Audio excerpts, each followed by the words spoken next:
সমুদ্রের মাঝখানে ডুবন্ত মানুষ যতটা অসহায়, কবরে শায়িত ব্যক্তি তার চেয়েও বেশি অসহায়।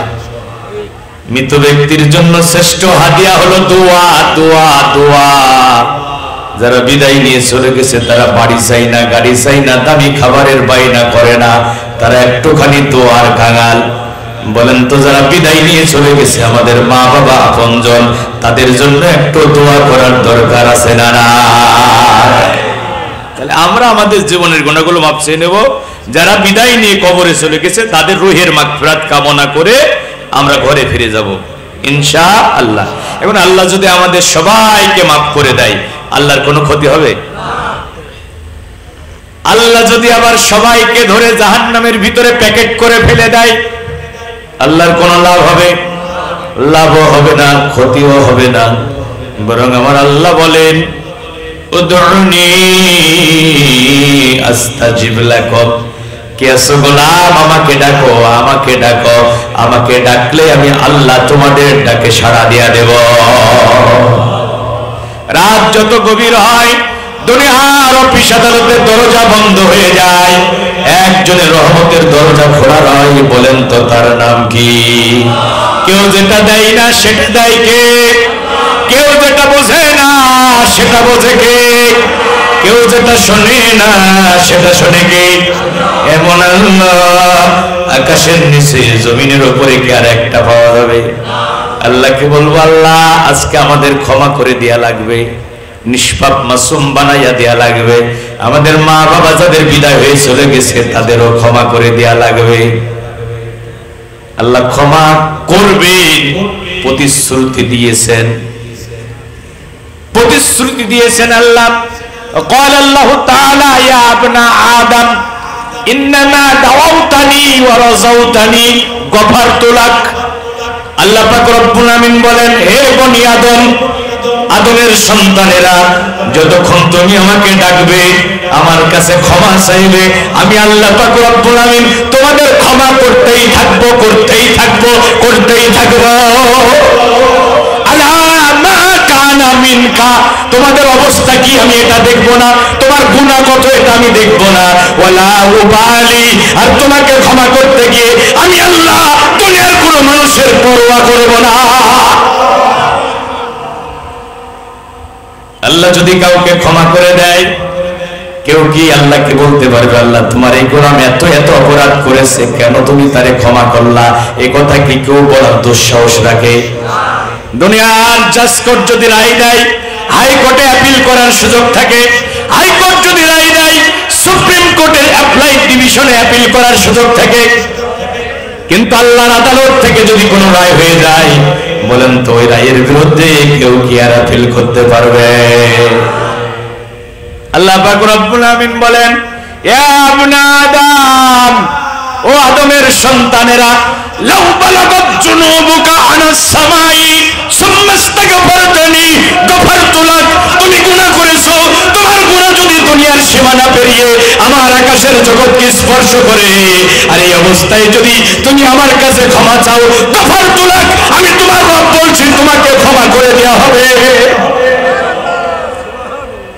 আরো জোরে বলেন, ওয়ালা উবালি, তোমার গুনাহ কত আমি এটা দেখবো না, আমার কাছে ক্ষমা চাইবে, আমি আল্লাহ তোমাকে ক্ষমা করব। কিন্তু আপনি যদি কারোর উপরে জুলুম করেন,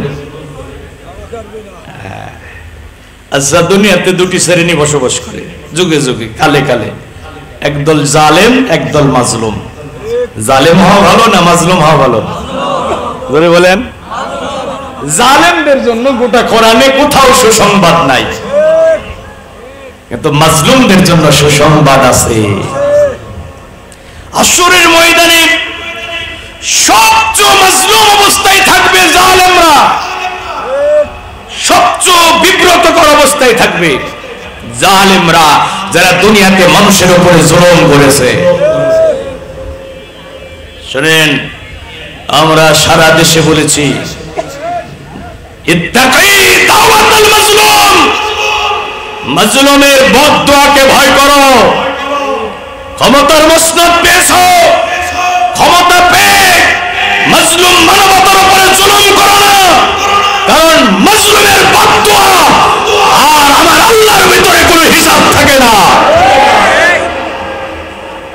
একজন মায়ের বুক তুমি খালি করেছো মেশিন গানের বুলেট চালিয়ে, বাবার স্বপ্ন ভেঙে দিয়েছ, বোনকে ভাই হারা করেছো, স্ত্রীকে স্বামী হারা করেছো। ওই স্বামী হারা স্ত্রী, ওই সন্তান হারা মা বাবা তোমার উপরে প্রতিশোধ নিতে পারে নাই। তাহাজ্জুদের নামাজে যাই নামাজে সেজদায় পড়ে চোখের পানি ছেড়ে কেঁদেছে। মাজলুমের চোখের পানি জালিমের মস্তকে বিষাক্ত তীর হয়ে আঘাত করেছে। বাবানি মুআজ্জালানি উকুবাতুহুমা ফিদ দুনিয়া, দুটি অপরাধের শাস্তি আল্লাহ মানুষকে দুনিয়াতে দেবেন, দুনিয়াতে দেবেন। আল বাকিউ, মানুষের উপরে জুলুম করেছো, ওই মাজলুমের কাছে ক্ষমা চেয়ে নাও নাই। মাজলুম হয়তো তোমাকে পাল্টা আঘাত করতে পারে নাই, কিন্তু বিচারটা আল্লাহর কাছে দিয়ে রাখছে। আল্লাহ তোমাকে ধরবে, তবে কিছুদিনের জন্য আল্লাহ অবকাশ দেয়, দেখি আমার বান্দা ফিরে আসে কিনা। অবকাশ কোন পর্যন্ত দেয় তাও আল্লাহ বলে দিয়েছে, লিয়াজদাদু ইসমা, পাপ পরিপূর্ণ হওয়া পর্যন্ত আল্লাহ অবকাশ দেয়। পাপ করতে করতে যখন পরিপূর্ণ হয়ে যায় তখন আল্লাহর সুযোগ দেন না। সানাস্তাদরিজুহুম মিন হাইসু লা ইয়ালামুন, আল্লাহ এমন জায়গা থেকে ধরেন ওরা কল্পনাও করতে পারে না। আমরা তো মনে করি আবরাহা বাহিনী, আবরাহা এসেছিল হস্তি বাহিনী নিয়ে কাবা ঘর ধ্বংস করার জন্য। আল্লাহ আকাশ থেকে আবাবিল পাঠিয়ে আবরাহা বাহিনীকে মাটির সাথে গড়িয়ে দিয়েছিলেন। আজকে 2024-এর অগস্ট বিপ্লবে সারা বাংলাদেশে এই তরুণ ছাত্র জনতাকে আল্লাহ জালিমের বিরুদ্ধে আবাবিল হিসাবে পাঠিয়েছিল।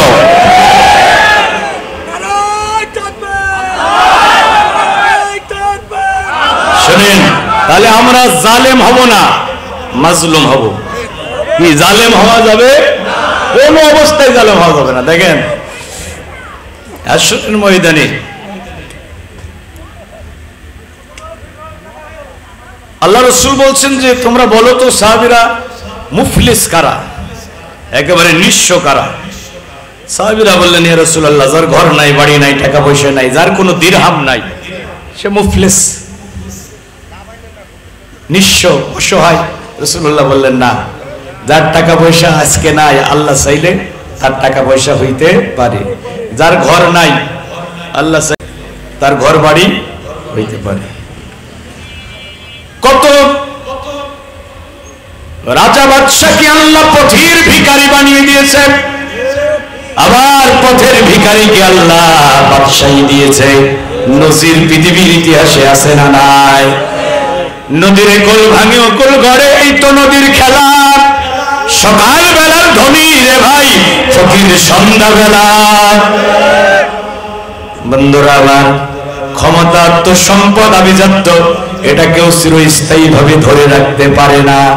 তিলকাল আইয়াম নুদাবিলুহা বাইনান নাস, এটা কালের আবর্তন। গাড়ির চাকা যেমন ঘুরতে থাকে, ক্ষমতার সম্পদ এভাবে ঘুরতে থাকে ঘুরতে থাকে, কেউ চিরস্থায়ী ভাবে ধরে রাখতে পারে না।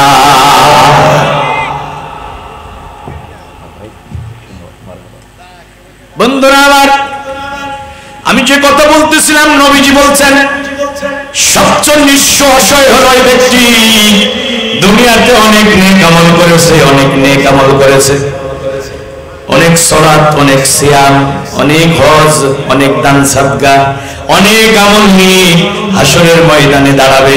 খুব ভালো করে হৃদয়তে কথাগুলো শোনেন। অনেক নেক আমল নিয়ে হাসরের ময়দানে দাঁড়াবে, কিন্তু তার বিরুদ্ধে অনেক মানুষ অভিযোগ নিয়ে আসবে। আল্লাহর আদালতে বলবে, রব্বুল আমিন, তোমার এই গোলাম, আমি গরিব মানুষ, রিকশা চালক ছিলাম, অন্যায় ভাবে আমারে থাপ্পড় দিয়েছে, আমি তো গরিব রিকশা চালক, পাল্টে থাপ্পড় দিতে পারে নাই। ও আল্লাহ, তোমার কাছে বিচার দিলাম, আজকে তুমি এই জুলুমের প্রতিশোধ নেওয়ার সুযোগ করে দাও। তখন ওই জালেম বলবে, ও আল্লাহর বান্দা, ও আল্লাহ, আমাকে ক্ষমা করে দাও, আমাকে ক্ষমা করে দাও। আল্লাহ বলবে, এই জালেম, এটা আমার আর তোর ব্যাপার না, এটা তোর আর তোর ভাইয়ের ব্যাপার, এটা তোর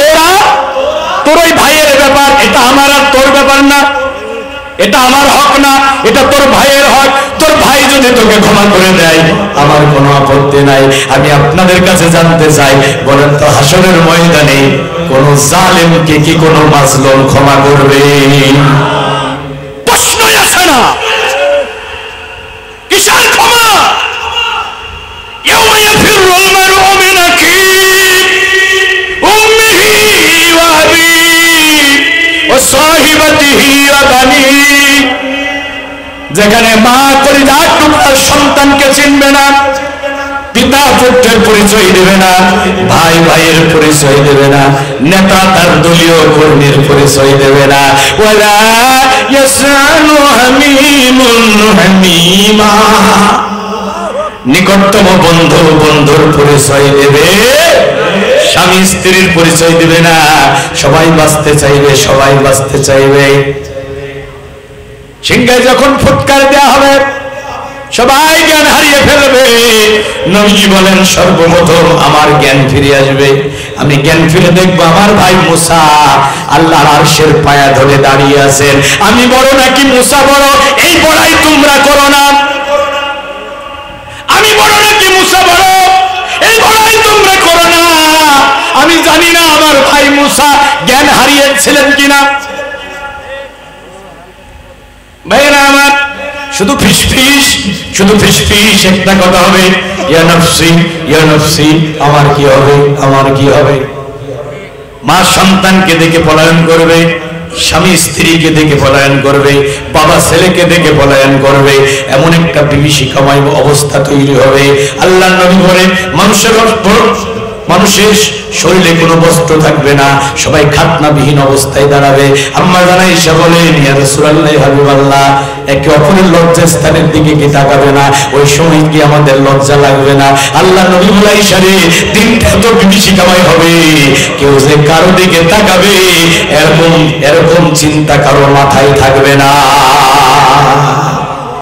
এমন কঠিন দুঃসময়ে কোন মাজলুম, কোন জালেমকে ক্ষমা করার প্রশ্নই আসে না। যে মানুষটারে মিথ্যা মামলা দিয়ে তুমি জীবন থেকে 10 বছর 12 বছর কেড়ে নিয়েছো, কথা বলেন।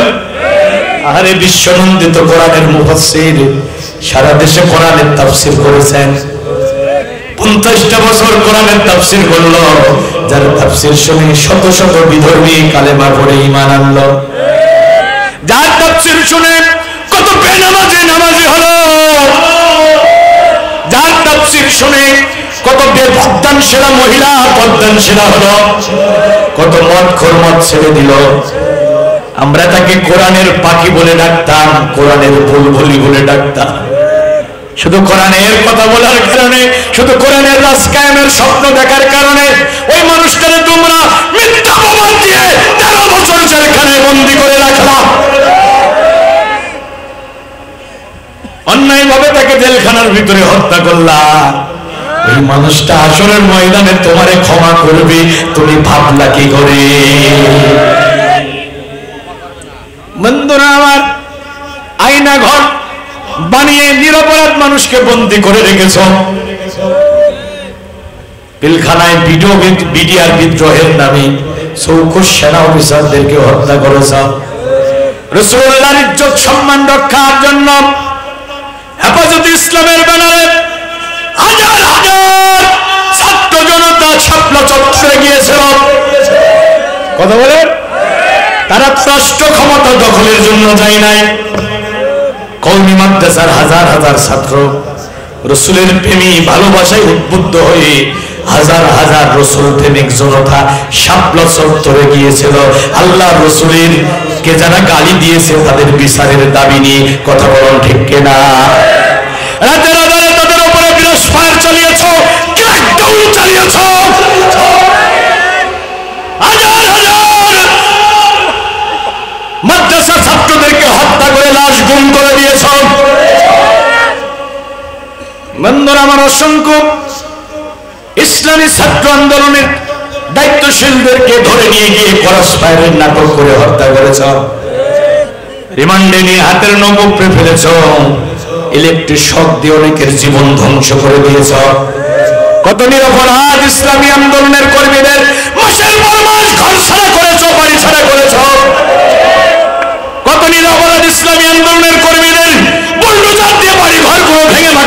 মিশিয়ে দিয়েছ, কাউকে গুলি করে পঙ্গু করে দিয়েছ। তৈরি থেকো, দুনিয়াতে যেমন লাঞ্ছিত অপমানিত হয়েছ, আল্লাহর আদালতেও তোমাদেরকে লাঞ্ছিত অপমানিত হতে হবে। আল্লাহ রাসূল বলছেন এভাবে মাজলুমরা আসবে। এখন ওখানে তো কোনো দিরহাম বিনিময় হবে না, তখন ওই জালেমের আমলনামা থেকে নেকি নিয়ে মাজলুমকে দেয়া হবে। এভাবে মাজলুম আসবে আর তার আমলনামা থেকে নেকি দিতে থাকবে। এক পর্যায়ে কি তার আমলনামায় আর কোনো নেকি পাওয়া যাবে, কিন্তু বাদী তো রয়েই গেছে, অভিযোগকারী তো রয়েই গেছে। যেমন একজন 20 বছর ব্যবসা করেছে, বেনাউল বাজারে ব্যবসা আছে না, 20 বছর 30 বছর একজন ব্যবসা করেছে।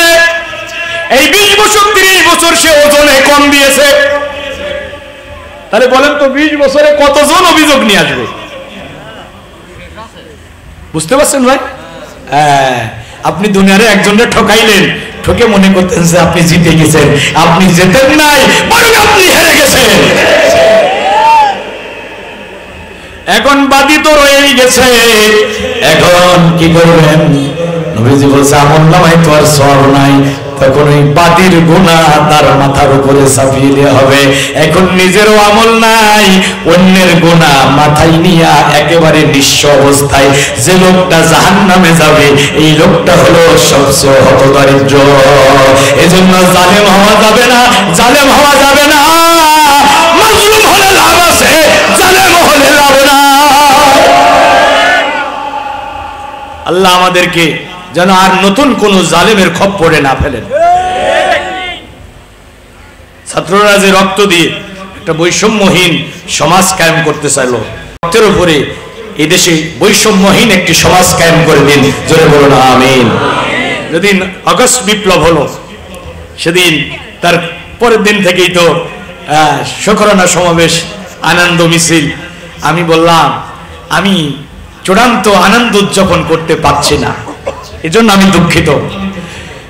আমরা খুশি, এই বিপ্লবের মাধ্যমে আমরা খুশি যে আমরা স্বাধীন উন্মুক্ত পরিবেশে কথা বলার সুযোগ পেয়েছি। আমাদের কণ্ঠকে চেপে ধরা হয়েছিল, আমাদের বাক স্বাধীনতা হরণ করা হয়েছিল, আমরা কথা বলার স্বাধীনতা পেয়েছি।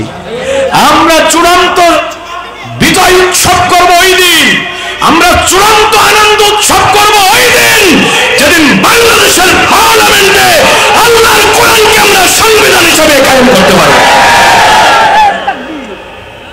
কথা বুঝছেন? আমি এটা বলেছি, এখনো বলছি, কোরআন যেদিন বিজয়ী হবে, সকল বিধানের উপরে আল্লাহর কোরআন যেদিন সংবিধান হিসেবে প্রতিষ্ঠিত হবে, সেদিন আমরা চূড়ান্ত আনন্দ উদযাপন করব। কোরআন বিজয়ী না হওয়া পর্যন্ত চূড়ান্ত আনন্দ বিজয় উৎসব করা যাবে না। ভাইরা আমার, সেই প্ল্যাটফর্ম আল্লাহ তৈরি করে দিয়েছে, সুবহানাল্লাহ বলবেন না? সেই বিজয়ের প্ল্যাটফর্ম আল্লাহ তৈরি করে দিয়েছেন, এটা আল্লাহর ওয়াদা। ফিরআউন রাষ্ট্র ক্ষমতায় যাওয়ার পরে একটা দলকে সে জুলুম করত, সূরা কাসাসের ভিতরে আসছে। কয়টা দলকে? একটা দলকে সে জুলুম করত, পুরুষদেরকে জবাই করত, নারীদেরকে সে জীবিত রাখত। হ্যাঁ, আল্লাহ বলছে যে দলটাকে ফিরআউন জুলুম করে দুর্বল করে রেখেছিল, আমি আল্লাহ সিদ্ধান্ত নিলাম ওই দলটাকে অনুগ্রহ করতে। ওয়ানাজআলাহুম আইম্মাতাও ওয়ানাজআলাহুমুল ওয়ারিসিন, আমি আল্লাহ চাইলাম ওই দুর্বল দলকে নেতৃত্বের আসনে বসাতে, আর তাদেরকে আমি জমিনের ওয়ারিস বানাতে চাইলাম। ওয়ানুমাক্কিনা লাহুম ফিল আরদ, আর আমি তাদেরকে দেশের রাষ্ট্র ক্ষমতায় অধিষ্ঠিত করতে চাইলাম। এই ওয়াদা কার? আরে জোরে বলেন না কেন? আমি তো দেখছি এই দুর্বল মাজলুমদেরকে আল্লাহ কান ধরে ক্ষমতায় বসাবে, সেই প্ল্যাটফর্ম আল্লাহ তৈরি করে দিয়েছে। তাহলে এখন আমাদের করণীয় কি? আমরা এই বিজয় পেয়ে কি আমরা আনন্দ উৎসব করে বেড়াবো? এখন আমাদের করণীয় কি জানার দরকার আছে না নাই? জোরে বলেন।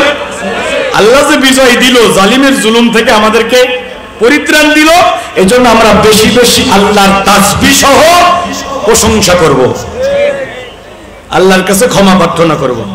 কথা কি বুঝছেন? হ্যাঁ। আর কি করতে হবে? আমরা যেহেতু দুনিয়ার এই সফলতাই চূড়ান্ত সফলতা নয় বলে বিশ্বাস করি, কি বেনাফুলের ভাইরা, দুনিয়ার এই সফলতা চূড়ান্ত সফলতা। আমি 2004-5 বছর আগে মনিরামপুর উপজেলা একটা মাহফিলে গিয়েছিলাম। আমার সাথে কবির বিন সামাদ ভাইও ছিল। করোনার আগে মসজিদে বসে আছি, তা আল্লাহর এক বান্দার সাথে আমাকে পরিচয় করে দিল। খুব ভালো করে শোনেন। আমাকে বলছেন যে ইনি হলেন আমাদের এলাকার সফল পিতা। আমি বললাম কেমনে সফল? কয় ওনার 3টা ছেলে, একটা ডাক্তার, একটা ইঞ্জিনিয়ার, একটা ব্যারিস্টার, উনি সফল পিতা। আমি বললাম দুনিয়াবি দৃষ্টিতে উনি সফল হতে পারেন, কিন্তু প্রকৃত সফল কারা? আজ থেকে 1400 বছর আগে কোরআন নাজিল করে আল্লাহ তাদের পরিচয় আমাদের জানিয়ে দিয়েছে। সুবহানাল্লাহ বলবেন না? আল্লাহ পাক রব্বুল আমিন বলেন, শোনো চূড়ান্ত সফলতা কারা অর্জন করবে তোমরা শোনো। কুল্লু নাফসিন যায়িকাতুল মাউত, প্রত্যেককে মরে যেতে হবে, মরে যেতে হবে। ওই ডাক্তারের বাবা একদিন মরে যাবে, ওই ইঞ্জিনিয়ারের বাবা একদিন মরে যাবে, ওই ব্যারিস্টারের বাবা একদিন মরে যাবে। দুনিয়াতে কেউ চিরস্থায়ী ভাবে থাকতে পারবে? আল্লাহ বলছেন মরে যেতে হবে সবাইকে। এটা চরম বাস্তব সত্য কথা। এই শাদীপুর গ্রামে আজ থেকে 200 বছর আগে যারা ছিল আমার ভাইরা বলেন তো, তারা কি একজনও আছে? চাচা জান আছে একজন? 200 বছর আগের কেউ এখানে আছে? হ্যাঁ। আবার আমরা যারা এখানে বসে আছি পদ্মার অন্তরের মা বংশ, আজ থেকে 100-150 বছর পরে আমাদের কাউকে কি পাওয়া যাবে? সবাইকে মরে যেতে হবে। আল্লাহ বলছে, শোনো গোলাম,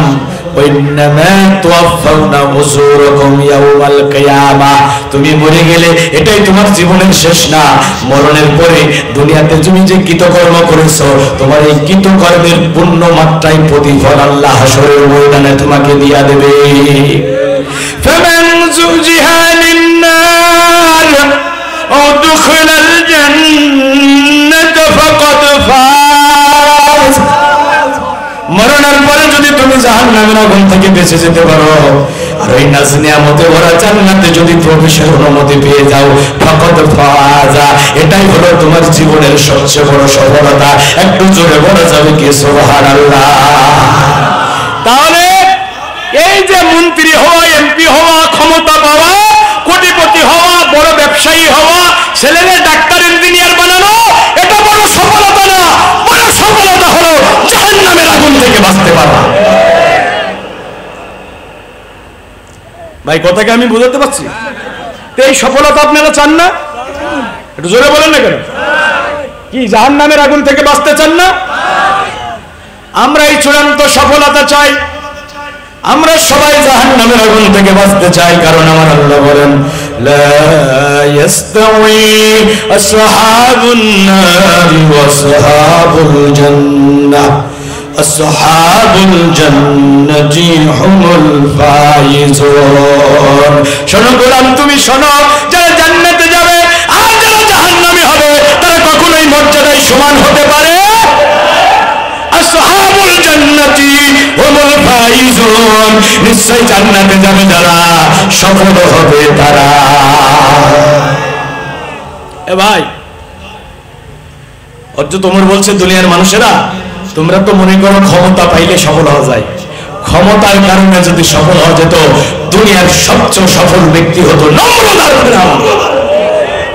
সারা দুনিয়া আল্লাহ 4 জনকে রাজত্ব করার সুযোগ দিয়েছে। জোরে বলেন কয়জন?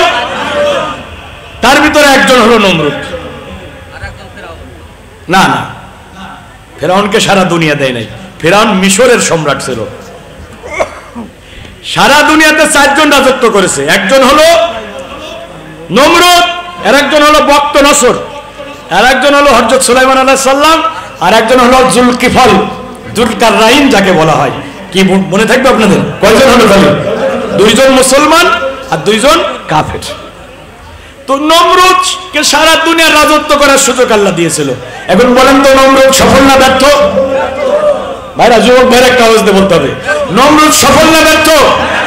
মরার সময় ঠ্যাং ভাঙা মশার কামড় আর জুতার বাড়ি খেয়ে মরেছে। সারা দুনিয়াতে প্রায় এখন 800 কোটি মানুষ আছে, কোন মা বাবা তার সন্তানের নাম নমরুদ রাখে? আপনাদের এলাকায় কি নমরুদ নামে কেউ আছে? কিন্তু হযরতে বেলালের ঘর নাই, বাড়ি নাই, গায়ে জামা নাই, পেটে ভাত নাই, মাথায় দুধার ঠাঁই নাই, কিন্তু নাই বেলাল, বেলালের বাবা গোলাম, গোলামের ছেলে বেলাল গোলাম। মসজিদের নববীর বারান্দায় ঘুমাই বেলাল। এত গরিব বেলাল রাসূলুল্লাহর জীবদ্দশায় বিয়েটা পর্যন্ত করতে পারে নাই। বলেন তো বেলাল সফল না ব্যর্থ? কেমনে সফল?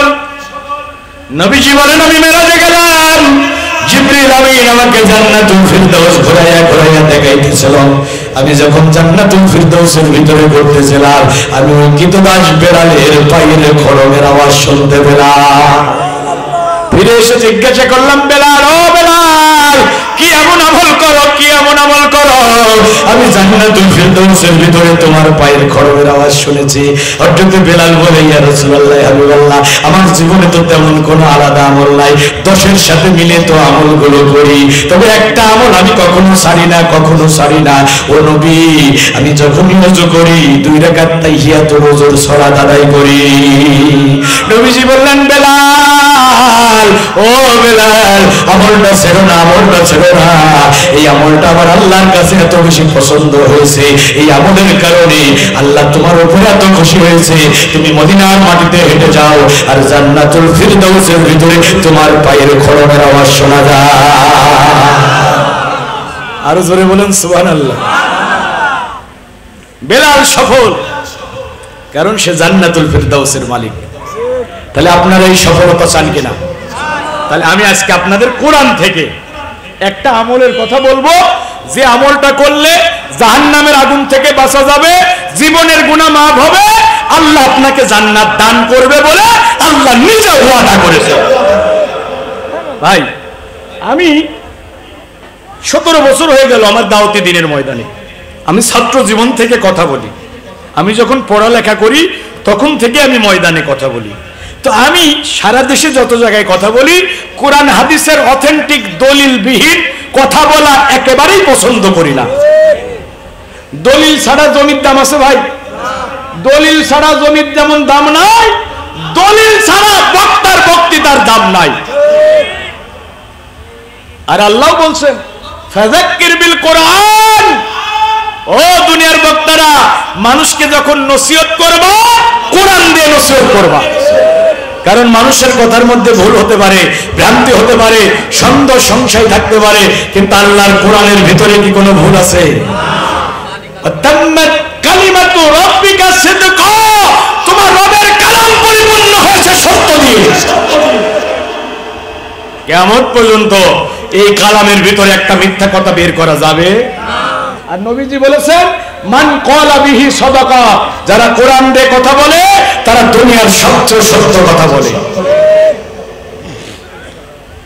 ভাই, কষ্ট হচ্ছে আপনাদের? আমার আসলে কষ্ট হচ্ছে, মানে যেহেতু সারাদিন আজকে দৌড়ের উপরে কণ্ঠটাও বসে গেছে, এই জন্য আমার ভাইরা আমার উপর এহসান করেছেন যে সময়টা একটু সংক্ষিপ্ত করে দিয়েছেন, এজন্য আমারও একটু এহসান হবে। আমি একেবারে অল্প সময়ের ভিতরে আয়াত তেলাওয়াত করব, তরজমা করে আপনাদেরকে মেসেজটা দিয়ে যাব, আমরা আমল করব ইনশাআল্লাহ। ভাই, আমি আপনাদের অনুরোধ করছি, কথা যদি আমার মন গড়া হয়, আমি আবারও বলছি, আমার কথাগুলো একটু মাথার ভিতরে ঢোকান তো। মায়েরা, বোনেরা, আমার ভাইরা, বাবাদেরা, আপনাদের সাথে কি আমার কোনো শত্রুতা আছে? আপনাদের মাঠে কি আমার 10 কাঠা জমি আছে? আপনাদের এই আসনে এমপি ইলেকশন করা তো দূরে থাক, আপনাদের এই ওয়ার্ডের একটা মেম্বারের ভোটও দাঁড়ানোর ইচ্ছা আমার নাই। আমাকে দাওয়াত দিয়ে এনেছেন, এই কোরআনের কথা বলে আবার চলে যাবে একটু পরে, আর দেখা হতেও পারে নাও পারে, এই দেখার শেষ দেখা হতে পারে। কথা বলেন ঠিক কিনা? এই জন্য ভাইরা আমার, আমি একেবারে কোরআন থেকে অথেন্টিক কথা বলবো।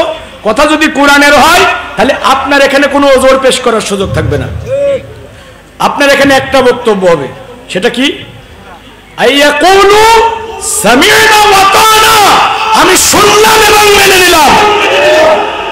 আর কথা যদি আমার মন গড়া হয়, চিন্তা চেতনা প্রসূত হয়, কোরআন হাদিসের সাথে সাংঘর্ষিক হয়, এটা শোনারও দরকার নাই, মানারও দরকার নাই, ডাস্টবিনে ছুঁড়ে ফেলে দেবে। কথা কি ক্লিয়ার? জাহান্নামের আগুন থেকে বাঁচতে চাই না ভাই? সবাই বলে না কেন যুবকেরা, আমরা জাহান্নামের আগুন থেকে বাঁচতে চাই কারা? হাত তুলে আল্লাহকে দেখাই তো, একটু হাত তুলে আল্লাহকে দেখান। লিল্লাহে তাকবীর, লিল্লাহে তাকবীর। আল কোরআনের আলো, আল হাদিসের আলো, দিন ইসলাম, দিন ইসলাম। না, এই স্লোগানটা চেঞ্জ করতে হবে। দিন ইসলাম, দিন ইসলাম কায়েম হোক, কায়েম হোক। দিন কায়েম করতে বলেছেন কে? আনাকিমুদ্দিন ওয়ালা তাতাফাররাকু ফীহি। হাত বুকের উপরে বাঁধবা না নাভির নিচে বাঁধবা, ইখতিলাফ থাকতে পারে। হাত তুলে মুনাজাত করবা কি করবা না, মতপার্থক্য থাকতে পারে। টুপি পাঁচকলি পরবা না গোল টুপি পরবা, মতপার্থক্য থাকতে পারে। আমিন জোরে বলবা না আস্তে বলবা, ইখতিলাফ থাকতে পারে। কিন্তু আমার জমিনে আমার দিন কায়েম হবে, এ ব্যাপারে কোনো ইখতিলাফ চলবে না। কে বলেছেন? আকিমুস সালাহ, সালাত কায়েম করো, আনাকিমুদ্দিন, দিন কায়েম করো। দুইটা হুকুমই কার? আকিম শব্দ দ্বারা আল্লাহ সালাত ফরজ করেছে, আকিম শব্দ দ্বারা আল্লাহ দিন কায়েমের কাজ ফরজ করেছে। এখন আমার দেশের মুসলমানেরা সালাত বুঝেছে বলেই তারা মসজিদ তৈরি করে। আমার দেশের মুসলমানেরা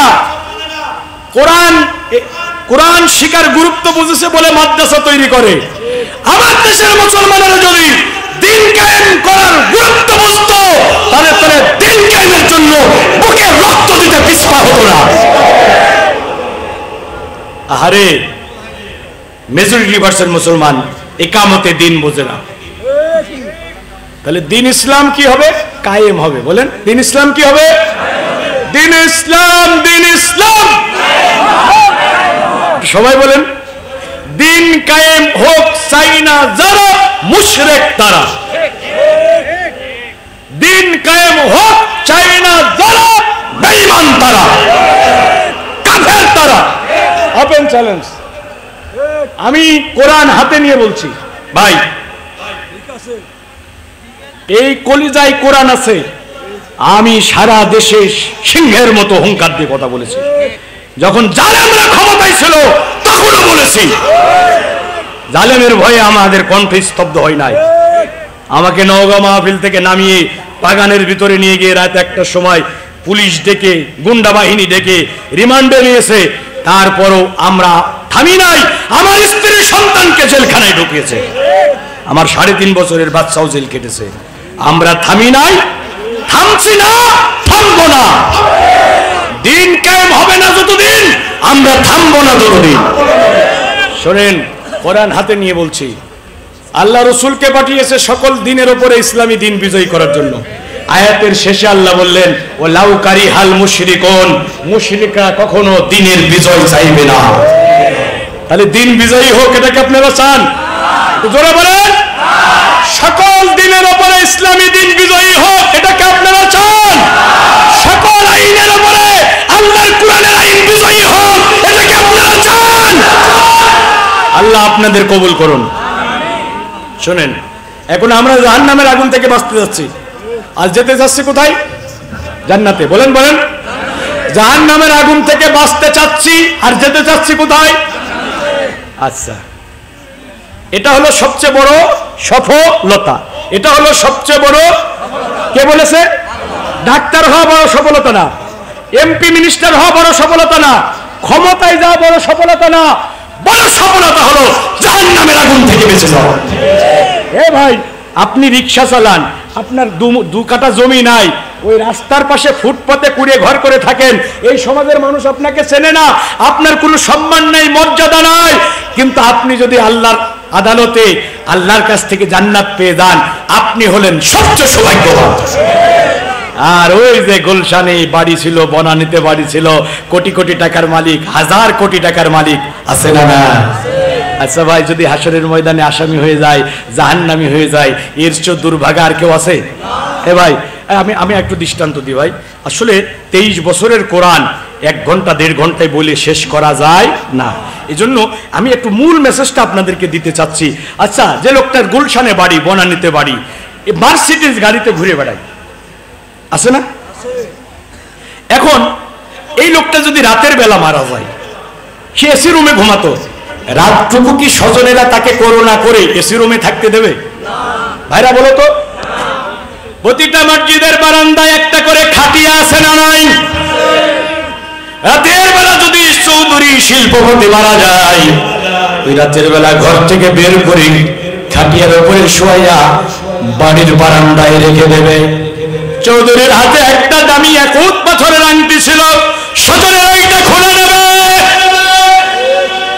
চৌধুরীর হাতে দামি ব্র্যান্ডের একটা ঘড়ি ছিল, স্বজনেরা ওইটা খুলে নেবে।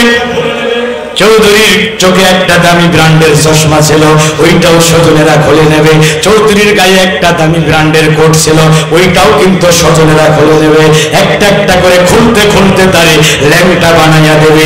সাদা কাফন ছাড়া সাথে কিছুই নিয়ে যাবে না। ও আমার মা, আমার বোন, একই অবস্থা হবে তোমাদের, একই অবস্থা। মরার সাথে সাথে নাকের ফুল, কানের দুল, হাতের মালা, গলার মালাটা খুলে নেবে, গায়ের জামা পণ্যের বস্ত্রটা খুলে নেবে। সাদা কাফন ছাড়া সাথে কিছুই নিয়ে যাবে। ওই প্রধানমন্ত্রীর জন্য 3.5 হাত, রাষ্ট্রপতির জন্য 3.5 হাত, আবার ওই রাস্তার পাশে ফুটপথে করে ঘরে যে মানুষটা থাকতো, দুবেলা দুমুঠো খাবার জুটতো না, ওই রিক্সা চালকের জন্য 3.5 হাত। বেশি নিয়ে যাবে। যেতে হবে শূন্য হাতে, যেতে হবে শূন্য হাতে, সঙ্গে কেহ যাইবে না। 3.5 হাত জায়গা পাবি, পাবি না রে বিছানা। 3.5 হাত জায়গা পাবি, পাবি না রে বিছানা। আজকে তুমি যাদের লাগি শুধুই পাগল পারা, যেতে হবে একা একা, কেউ যাবে না তারা, ঠিক না? আজকে তুমি যাদের লাগি শুধুই পাগল পারা, যেতে হবে একা একা, কেউ যাবে না তারা।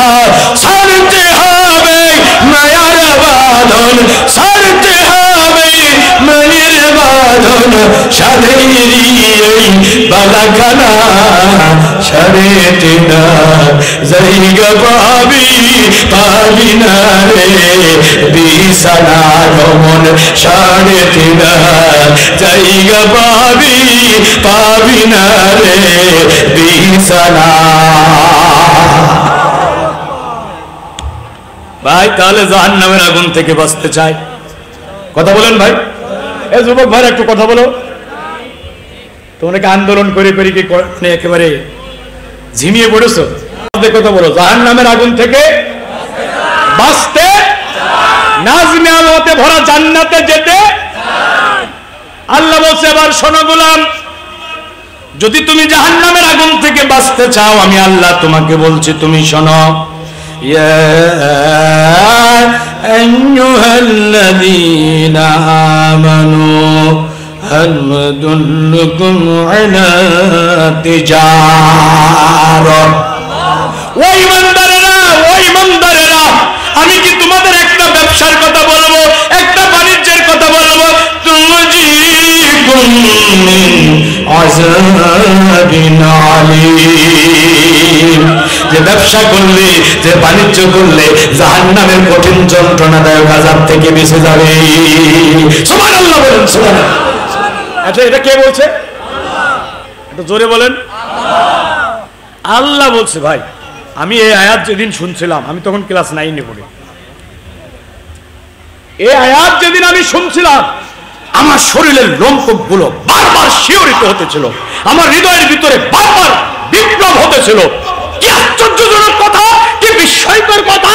আমার আল্লাহ বলছে একটা ব্যবসা ব্যবসা করলে জাহান্নামের আগুন থেকে বেঁচে যাবা? সুবহানাল্লাহ বলবেন না?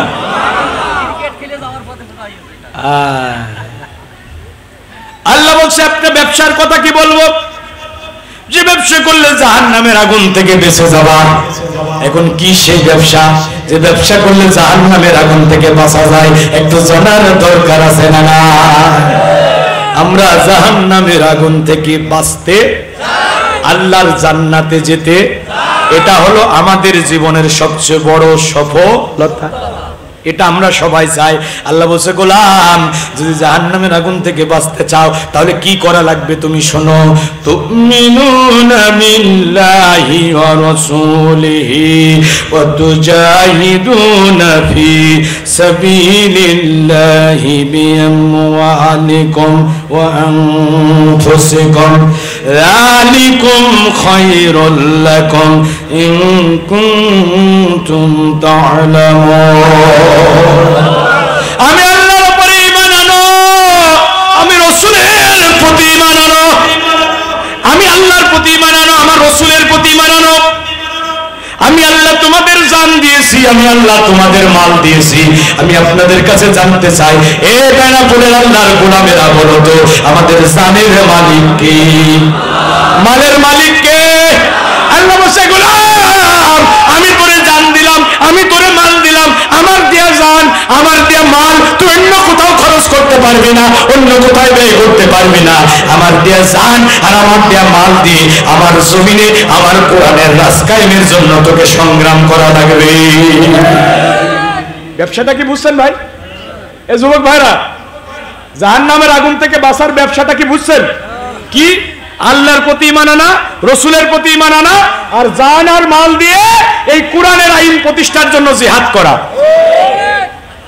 এটা কে বললেন? জোরে বলেন, আরো জোরে। এটা কে বলেছে? আল্লাহর কথা সত্য না মিথ্যা?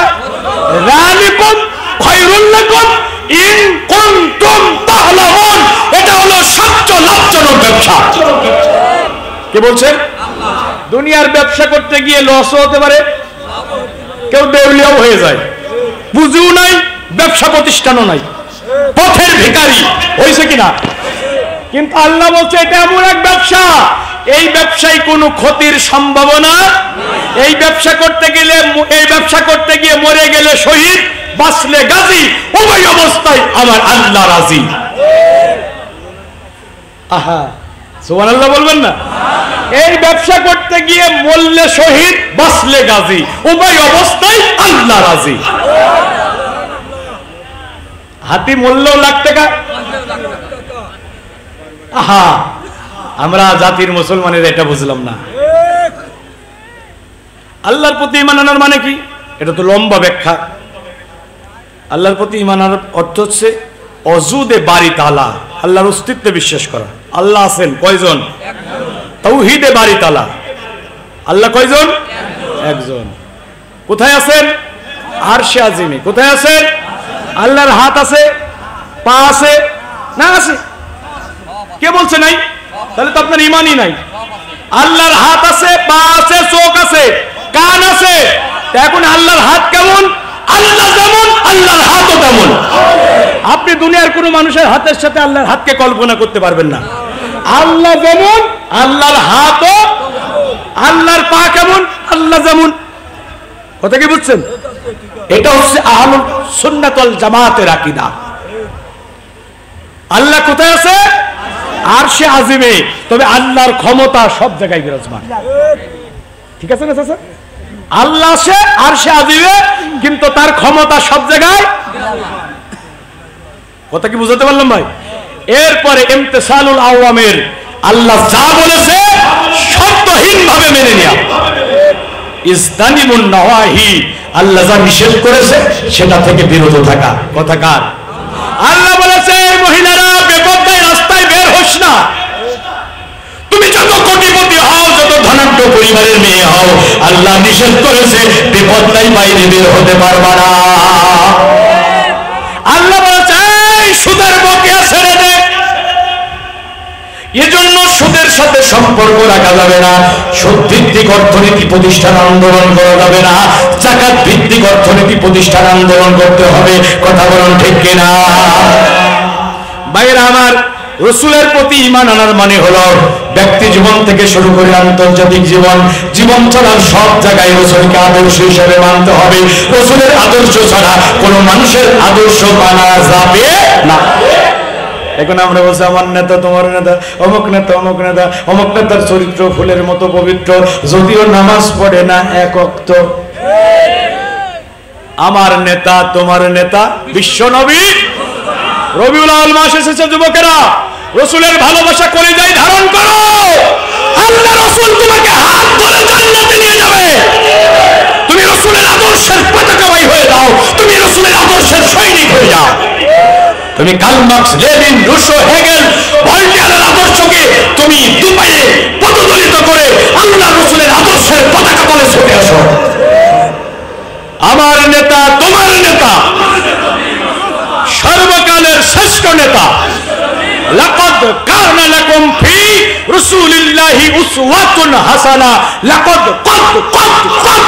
অবশ্যই অবশ্যই অবশ্যই তোমাদের জন্য আমার রাসূলের জীবনে রয়েছে সবচেয়ে উত্তম আদর্শ। এটা কে বলেছে যুবকেরা?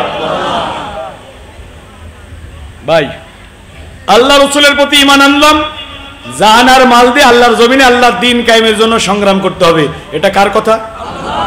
আচ্ছা, আমরা আল্লাহকে বলছি, আল্লাহ আমরা নামাজ পড়বো, আমরা রোজা রাখবো, আমরা হজ করব, জিকির করব, মসজিদ বানাবো, মাদ্রাসা বানাবো, কিন্তু এই কোরআনের আইন প্রতিষ্ঠার জন্য কোনো চেষ্টাই করব না। শোনেন, আল্লাহ তুমি কি আমাদের জান্নাত দিবা না? আমরা আল্লাহকে বলছি যে আল্লাহ, আল্লাহর সাথে কথা বলা যায় জানেন কিভাবে? আল্লাহর সাথে কথা বলা মানে কি? কোরআন পড়া মানে আল্লাহর সাথে কথা বলা। তা আমরা আল্লাহর কোরআনকে জিজ্ঞাসা করছি, কোরআন আমি নামাজ পড়বো, রোজা করব, হজ করব, জিকির করব, সামাজিক কাজ করব, মসজিদ মাদ্রাসার খেদমত করব, কিন্তু এই কোরআনের আইন প্রতিষ্ঠার জন্য কোনো চেষ্টাই করব না। যা হচ্ছে তা হয়ে যাক, আমি কিছু বলবো না। লা ইলাহা। এখন আল্লাহ তুমি কি আমাদের জান্নাত দিবা না? কোরআন কি বলছে শোনেন, তিনটা দলিল। কয়টা? জোরে বলেন। কয়টা দলিল? আম হাসিবতুম তাদখুলুল জান্নাহ। বেনাপোলের আল্লাহর বান্দারা কি মনে করেছো, কি মনে করেছো অতি সহজেই কি আমার জান্নাতে চলে যাবা? ওয়ালাম্মা ইয়ালামিল্লাহু আল্লাযীনা জাহাদু মিনকুম ওয়া ইয়ালামাস সাবিরিন। জান্নাতে ঢোকানোর আগে আমি আল্লাহ দেখব, আমি আল্লাহ জেনে নেব, আমি আল্লাহ দেখে নেব, আমি আল্লাহ জেনে নেব তোমাদের মধ্যে কারা আমার কোরআনকে বিজয়ী করার জন্য জিহাদ করেছে। তাহলে কে জিহাদকারী, কে কোরআনের আইন চেয়েছে, কে ইসলাম বিজয়ী করতে চেয়েছে, এটা না দেখে আল্লাহ জান্নাত দেবে না, দেবে না, দেবে না। এটা আমার কথা না আল্লাহর কথা? আরে ভাই, আমি বলার কে? আমি আপনাকে জান্নাত দেওয়ার কে? আমার হাতে কি জান্নাত আছে? জান্নাতের মালিক কে ভাই? এই যুবকেরা আওয়াজ দিয়ে বলো। তো সেই আল্লাহ বলছে সূরা আলে ইমরান 142 নম্বর আয়াত, তুমি আমার কোরআনের জন্য জিহাদ করেছো কিনা? তোমার জীবনের শক্তি, তোমার সঞ্চিত অর্থ আমার কোরআন বিজয়ী করার জন্য ব্যয় করেছো কিনা? এটা না দেখে আমি জান্নাত দেব না, আমি জান্নাত দিচ্ছি না। তাহলে রাজি আছেন? এ ভাই রাজি আছেন? আওয়াজ দিয়ে বলেন রাজি আছেন? কারা কারা রাজি আছেন? হাত তুলে আল্লাহকে দেখান, আল্লাহকে দেখান। এদেশে কোরআনের হুকুমত চালু হোক, এটা কারা কারা দেখতে চান? আর জানমাল দিয়ে কারা কাজ করতেছেন একটু হাত তুলে আল্লাহকে দেখান। হাত তুলেন, টান টান টান টান টান টান। লিল্লাহে তাকবীর, লিল্লাহে তাকবীর। আল কোরআনের আলো, আল হাদিসের আলো। হাত নামান। আমরা বিশ্বাস করি, আমরা বিশ্বাস করি যে ভূখণ্ডে কোরআনের জন্য আল্লামা সাইদির রক্ত ঝরেছে, যে ভূখণ্ডে কোরআনের জন্য মাওলানা মতিউর রহমান নিজামীর রক্ত ঝরেছে, অসংখ্য ছাত্রদের বুকের রক্ত ঝরেছে, যে বাংলার মাটি ছাত্র জনতার রক্তে রঞ্জিত হয়েছে, ওই জমিন আল্লাহর কোরআনের জন্য উর্বর হয়ে গেছে। এদেশে কোরআনের রাজ কায়েম হবে, টুডে অর টুমরো, আমরা দেখেও যেতে পারি নাও পারি, কিন্তু বিজয় হবে। আচ্ছা ভাই বলবেন হুজুর এতদিন ধরে তো শুনছি কোরআনের আইন চাই, কোরআনের আইন চাই, ও কোরআনের আইন চালু হলো না, এই বক্তব্য দিয়ে লাভ কি? এরকম কথা অনেকে বলে। আমাকে এক যুবক বলতেছে একদিন, হুজুর খালি কোরআনের আইনের জন্য চিল্লা চিল্লি করেন, পৃথিবীর কোন দেশে কোরআনের আইন চালু আছে? আমি বলবো এই যুবক শোনো, মসজিদের দায়িত্ব হলো আজান দিয়া। এটা ভাই এই যুবকেরা বলো মসজিদের দায়িত্ব কি? আরো জোরে বলেন। আজান হয়েছে, একজন মুসল্লি আসি নাই, মুয়াজ্জিন কি রাগ করে আজান বন্ধ করবে?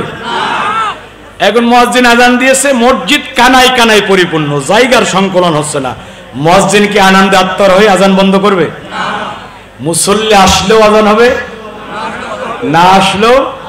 এই তো বুঝে ফেলেছেন, মুসল্লি আসলেও আজান, না আসলেও। এটা তো দেখার দায়িত্ব মুয়াজ্জিনের না। আমরা যারা ঈমানদার, আমরা তো কোরআনের মসজিদ, আমরা এদেশে কোরআনের আইন প্রতিষ্ঠার জন্য কথা বলেই যাব। কে আমাদের ডাক শুনে আসলো, কে আসলো না, এদেশে কোরআনের আইন প্রতিষ্ঠিত হলো কি হলো না, এটা দেখার দায়িত্ব আল্লাহর। আমাদের দায়িত্ব হলো দাওয়াত দেওয়া, আমাদের দায়িত্ব হলো চেষ্টা চালিয়ে যাওয়া। এই চেষ্টা চালাতে গিয়ে আমাদেরকে যদি জেলখানায় ঢোকানো হয়, আমরা হাজারবার জেলখানায় যেতে রাজি আছি। এই চেষ্টা করতে গিয়ে যদি আমাদের ফাঁসির মঞ্চে ঝুলিয়ে দেওয়া হয়, আমরা ফাঁসির মঞ্চে দাঁড়িয়ে হাসতে হাসতে জীবনের জয়গান গাইতে রাজি আছি। এই চেষ্টা করতে গিয়ে মেশিন গানের বুলেট দিয়ে আমাদের বুক যদি যাত্রা করে দেওয়া হয়, মেশিন গানের বুলেটের সামনে দাঁড়িয়েও আমরা কোরআনের আইনের পক্ষে কথা বলবো। যতদিন এই ভূখণ্ডে কোরআনের রাজ কায়েম না হবে, 1 ইঞ্চি জমিন আমরা বাতিলের কাছে ছেড়ে দেব না।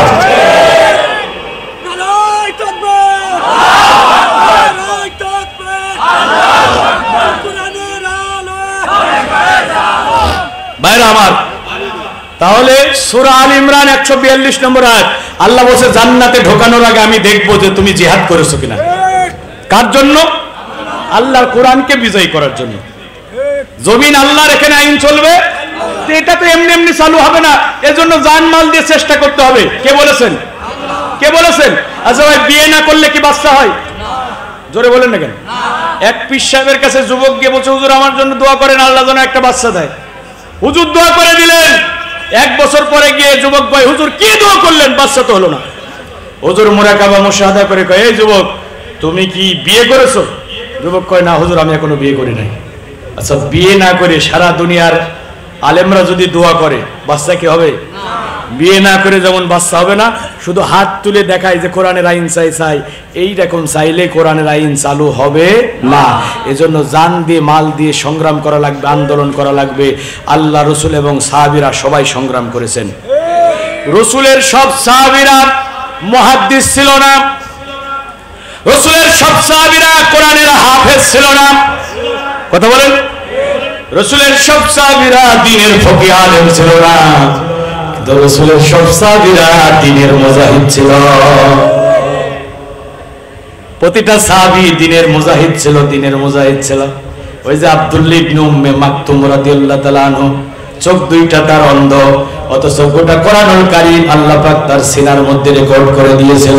জোরে কোন সুবহানাল্লাহ। এই যে আমার মামা, আপনাদের বেনাপুলের অন্ধ হাফেজ ইমরান মামা এখানে বসে আছেন, আমাকে মামা বলে সম্বোধন করেন। চোখে ভালো দেখে না, কিন্তু আল্লাহ সিনাই কোরআন রেকর্ড করে দিয়েছে, ফি কিতাবিম মাকনুন। আমি আল্লাহ বলেন, আমি কোরআনকে গোপন কিতাবে সংরক্ষণ করেছি। গোপন কিতাব হলো কোরআনের হাফেজদের সিনা। ওই হাফেজের সিনাই গোটা 30 পারা কোরআন আল্লাহ রেকর্ড করে দিয়েছে। এটা হলো গোপন কিতাব। আব্দুল্লাহ ইবনে উম্মে মাকতুম, তিনি অন্ধ মানুষ ছিলেন, কিন্তু কোরআনের হাফেজ ছিলেন। বিশ্বনবী জিহাদের ময়দানে যেতেন, আব্দুল্লাহ ইবনে উম্মে মাকতুমকে মসজিদে নববীর ইমামতির দায়িত্ব দিয়ে যেতেন। হযরত ওমর যখন খলিফাতুল মুসলিমিন, ইয়ারমুকের ময়দানে কাদিসিয়ার প্রান্তরে যুদ্ধ হবে, আরে মুজাহিদ বাহিনী তৈরি করছেন। এমন সময় আব্দুল্লাহ ইবনে উম্মে মাকতুম হযরত ওমরের কাছে গিয়ে বলেন, খলিফাতুল মুসলিমিন আমিরুল মুমিনিন, ওই মুজাহিদদের তালিকায় আমি আব্দুল ইবনে উম্মে মাকতুমের নামটাও লিপিবদ্ধ করে নেন। হযরত ওমর বলে, আব্দুল্লাহ মাথা খারাপ হয়েছে, জিহাদের ময়দান তো খেলার মাঠ না, ওখানে যুদ্ধের ময়দান, তীরের আঘাত আসবে, বর্ষার আঘাত আসবে, তলোয়ারের আঘাত আসবে, শরীর থেকে মাথা আলাদা হয়ে যাবে, ধর থেকে মাথা আলাদা হয়ে যাবে, শরীর থেকে পাও আলাদা হয়ে যাবে। তুমি তো অন্ধ মানুষ, ঘোড়ার পিঠে চড়তে পারো না, ঢাল ধরতে পারবে না, তীর চালাতে পারবে না, তুমি কেন জিহাদের ময়দানে যেতে চাও? আব্দুল ইবনে উম্মে মাকতুম বলে, খলিফাতুল মুসলিমিন আমিনুল মুমিনিন, আমার কত সাথী রাসূলুল্লাহর সাথে জিহাদের ময়দানে গিয়ে শহীদ হয়ে জান্নাতের পাখি হয়ে উঠতেছে, জান্নাতের নাজ নিয়ামত ভোগ করতেছে। আল্লাহ রাসূল আমাকে সাথে নিতেন না, রাসূলুল্লাহ আমাকে মসজিদে নববীর ইমামতির দায়িত্ব দিয়ে যেতেন, আমি তো মর্যাদা থেকে বঞ্চিত হয়ে গেলাম। কারণ আব্দুল ইবনে উম্মে মাকতুম জানতেন, আপনি যত বড় আমলকারী হন, যত বড় বুজুর্গ হন, আপনি যদি বিছানায় পড়ে থেকে মারা যান, আপনার লাশ থাকবে ওই সাদীপুরের কবরস্থানে, রূহ চলে যাবে বিল্ডিনে অথবা সিজ্জিনে। কিন্তু আপনি যদি আল্লাহর দ্বীনের পথে শহীদ হতে পারেন, আপনার লাশ থাকবে বেনাফুলের কবরে, রূহ চলে যাবে সরাসরি আল্লাহর জান্নাতে সবুজ পাখির ভিতরে, আল্লাহর নাজ নিয়ামত ঘুরে ঘুরে ভক্ষণ করতে থাকবে। একটু জোরে বলা যাবে কি সুবহানাল্লাহ?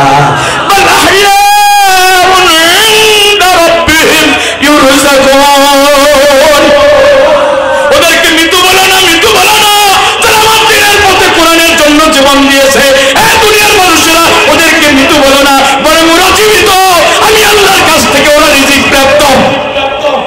কে বলেছেন? এই আয়াতের তাফসীরে আল্লামা আন্দলুসি, আল্লামা রাজি ব্যাখ্যা করেছেন, যারা দ্বীনের পথে শহীদ হবে আল্লাহ তাদেরকে দুইটা জান্নাতের ভিতরে পাখা দেবেন, ওই পাখার সাহায্যে তারা জান্নাতের ভিতরে উড়ে উড়ে নাজ নিয়ামত ভক্ষণ করতে থাকবে। একবার বলুন সুবহানাল্লাহ।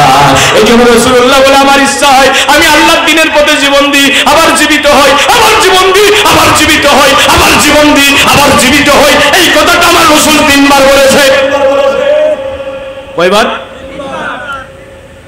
হযরত ওমর রাদিয়াল্লাহু তাআলা আনহু দোয়া করতেন, আল্লাহুম্মা রযুকনি শাহাদাতান ফি সাবিলিক ওয়াজআল মাউতি ফি বালাদি রাসূলিক। আল্লাহ আমার মরণটা যেদিন তুমি দিবে, তোমার দ্বীনের পথে আমাকে শহীদ মরণ দিও। ওমরের আশা আল্লাহ কবুল করেছে কিনা?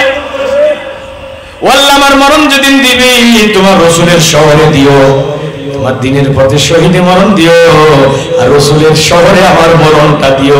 হযরত ওমর সব সময় আল্লাহর কাছে দোয়া করতেন। ওমর রাদিয়াল্লাহু তাআলা দোয়া আল্লাহ কবুল করে নিয়েছে। 4 খলিফার ভিতরে 3 জন খলিফা শহীদ। সুবহানাল্লাহ বলবেন না? এখন শাহাদাতের স্বপ্ন আমাদের নাই, আমরা বাঁচতে চাই 1000 বছর। 1000 বছর কি বাঁচতে পারবেন? মৃত্যুর সময় যদি হয়ে যায়, রাতের বেলা বিছানায় ঘুমিয়ে থাকবেন, সকালে ওঠার সুযোগ হবে। প্রতিদিন মসজিদের মাইকে, প্রতিদিন মসজিদের মাইকে মৃত্যুর সংবাদ আসে, আসে না? এই যে আমি যখন মাহফিলে আসতেছিলাম, খাটিয়া বহন করে একদল লোক লাশ নিয়ে গেল। বন্ধুরা আমার, সবাইকে চলে যেতে হবে, মৃত্যুর সময় আল্লাহ নির্দিষ্ট করে রেখেছেন। 1 সেকেন্ড আগেও মরণ হবে না, পরেও মরণ হবে। এখন আমার মরণটা যদি আল্লাহর দ্বীনের পথে হয়, আমি যদি শাহাদাতের মৃত্যু যদি আল্লাহ আমার নসিব করে দেয়, এর চেয়ে বড় সৌভাগ্য, এর চেয়ে বড় পরম পাওয়া আমার জীবনে আর কিছু হতে পারে। মরতেই হবে যখন, শহীদি মরণ দিও আমাকে। জোরে বলুন আমিন। মরতেই হবে যখন, শহীদি মরণ দিও আমাকে। শাহাদাত জানি শুধুই জীবন, শাহাদাত জানি শুধুই জীবন, সে জীবন দিও আমাকে। মরতেই হবে যখন, শহীদি মরণ দিও আমাকে। রক্ষকে মরণ দিও না আমায়, বিপদে মুসিবতে দিও না আমায়। আমায় রোগ শোকে মরণ দিও না আমায় বিপদে মুসিবতে দিও না আমায় এমন মরণ দিও চোখ বুঝে যেন দেখি তোমাকে মরতেই হবে যখন শহীদি মরণ দিও আমাকে আল্লাহুম্মা আমিন। ভাই শহীদরা যখন মারা যাবে আল্লাহর পথে মরণের আগে জান্নাতে তার আবাসস্থল সে দেখতে পাবে। এই জন্য শহীদদের মৃত্যু যন্ত্রণা পিঁপড়ায় কামড় দিলে যেমন যন্ত্রণা হয় এর চেয়েও বেশি যন্ত্রণা শহীদদের হবে না। ওই জান্নাতের নাজ নিয়ামত দেখতে দেখতে তারা আল্লাহর কাছে হাজিরা দেবে। সুবহানাল্লাহ বলবেন না ভাই? রাত গভীর হয়ে যাচ্ছে, আমি আর কথা বাড়াতে চাচ্ছি না। আমি যে কথা আপনাদের বলতে চাচ্ছিলাম, ইবনে মাকতুম বলতেছে আমার নামটা লিখে নেন খলিফা। আমি তো অন্ধ মানুষ, আমি আপনাকে কথা দিচ্ছি আমি পালাতে পারবো না। যতক্ষণ আমার চোখের পলক পড়তে থাকবে আমি ততক্ষণ কালেমার ঝান্ডা জিহাদের ময়দানে আকাশের দিকে উঁচু করে রাখবো। আপনি কালেমার ঝান্ডাটা আমার হাতে দিয়ে দেন খলিফা। আমি কথা দিচ্ছি আমার জীবন স্পন্দন থাকা পর্যন্ত আমি ময়দান থেকে পালিয়ে যাব। হযরত ওমর তাকে ফেরাতে পারলেন না, ঝান্ডা হাতে তুলে দিলেন। 3 দিন রক্তক্ষয়ী জিহাদ হলো। 3 দিনের মাথায় মুসলমানরা বিজয় হলো। জিহাদের ময়দানের সেনাপতি আব্দুল ইবনে সাদ রণাঙ্গন ঘুরে ঘুরে দেখছেন, আহত মুজাহিদদেরকে খুঁজে খুঁজে বের করছেন, চিকিৎসার ব্যবস্থা করছেন, শহীদদের লাশ দাফন করছেন। হঠাৎ করে দেখলেন আব্দুল ইবনে উম্মে মাকতুম তিনি পড়ে আছেন ময়দানে, কালেমার পতাকা বুকের সাথে জোড়ায়া ধরে। ঘোড়ার খুরের আঘাতে, তীরের আঘাতে, বর্ষার আঘাতে, তলোয়ারের আঘাতে সমস্ত অঙ্গ প্রত্যঙ্গগুলো একেবারে খণ্ড বিখণ্ড হয়ে গেছে, একেবারে ক্ষত বিক্ষত হয়ে গেছে। আল্লাহ দ্বীনের অকুত ভয় নির্ভীক সৈনিক, তাওহীদের নিশান বর্দান, তাওহীদের ঝান্ডাবাহী, আল্লাহর কোরআনের হাফেজ অন্ধ সাহাবী আব্দুল ইবনে উম্মে মাকতুম কালেমার পতাকা বুকের সাথে জড়াইয়া ধরে পড়ে আছে।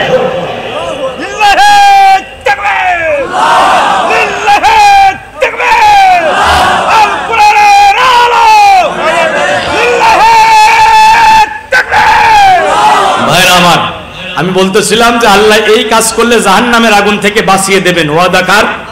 একটু জোরে বলেন না কেন? আল্লাহ বলছে গোলাম আমি শুধু তোমাকে জাহান্নামের আগুন থেকে বাঁচাবো না, ইয়াগফির লাকুম যুনুবাকুম, আমি আল্লাহ খুশি হয়ে তোমার জীবনের সব গুনাহ মাফ করে দেব। এ ভাই সুবহানাল্লাহ জোরে হলো না? তা আপনারা খুশি হতে পারেন না? জাহান্নামের আগুন হারাম হয়ে গেল, জীবনের গুনাহ মাফ হয়ে গেল, এরপরও কি খুশি লাগে না? তো সুবহানাল্লাহ বলে। ইয়াগফির লাকুম যুনুবাকুম ওয়া ইয়াদখুলুকুম জান্নাতুন তাজরি মিন তাহতিহাল আনহার মাসাকিন তাইয়্যিবাতুন ফি জান্নাতিন আদন। আমি আল্লাহ শুধু তোমার জীবনের গুনাহ মাফ করব না রে গোলাম, আমি আল্লাহ এত খুশি হব তোমার উপরে, আমার জান আর মাল দিয়ে আমার জমিনে কোরআনের রাজ কায়েমের জন্য যদি আন্দোলন করো, বাতিল তোমাকে জেলে দেবে, বাতিল তোমাকে ফাঁসির মঞ্চে ঝুলিয়ে দেবে, ইসলাম বিরোধীরা তোমারে ক্রস ফায়ারে দেবে, তোমারে মামলা দিয়ে ঘর ছাড়া করবে, বাড়ি ছাড়া করবে, বছরের পর বছর জেলখানায় বন্দী করে রাখবে। এরপরে তুমি কোরআনের পথ ছাড়বা না, দ্বীনের পথ ছাড়বা না, হকের পথ ছাড়বা না, জান দিয়ে মাল দিয়ে আন্দোলন সংগ্রাম চালিয়ে যাবা। আমি আল্লাহ ওয়াদা করছি, আমি আল্লাহ ওয়াদা করছি তোমার জীবনের গুনাহ মাফ করে দেব, তোমারে আমি এমন জান্নাত দান করব যে জান্নাতের নিচ দিয়ে ঝর্ণা ধারা প্রবাহিত হয়ে গেছে। একটু জোরে বলা যাবে কি সুবহানাল্লাহ? আল্লাহু আকবার। রাজি আছেন কারা কারা? হাত তুলে আল্লাহকে দেখান।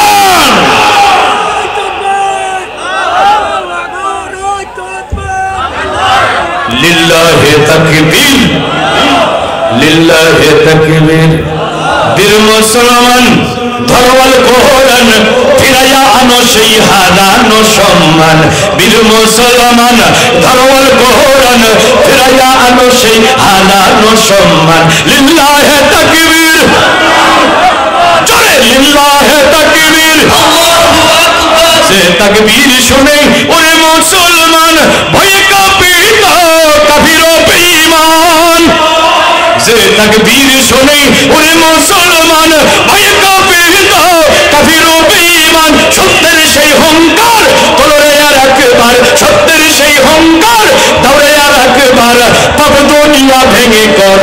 চুরমার লিল্লাহে তাকবীর লিল্লাহে তাকবীর যে ঈমান বলে ওরে মুসলমান শাসন করেছিলি দুনিয়া জাহান যে ঈমান বলে ওরে মুসলমান শাসন করেছিলি দুনিয়া জাহান সত্যের সেই তলোয়ার হাতে নেওয়ার একবার সত্যের সেই তলোয়ার হাতে নেওয়ার একবার কুফরের ভিত ভেঙে করো চুরমার লিল্লাহে তাকবীর লিল্লাহে তাকবীর লিল্লাহে তাকবীর। তাহলে আমরা কার আইন চাই? আল্লাহর আইন চাইবে যারা, জাহান্নামের আগুন থেকে বাঁচবে যারা। তাহলে কি নামাজ লাগবে না? নামাজ, রোজা, দান সদকা, ভালো কাজ, ওই যে আল্লাহ এবং রসুলের প্রতি নতুন করে ঈমান আনার মানে হলো এমন ঈমান যে ঈমান মসজিদে আজান হলে আর চার দোকানে বসে থাকতে পারবে। কি মামুন ভাই, আপনি এখন আল্লাহর কোরআনের আইন চান, কিন্তু মসজিদে আজান হয়, নামাজে খবর নাই।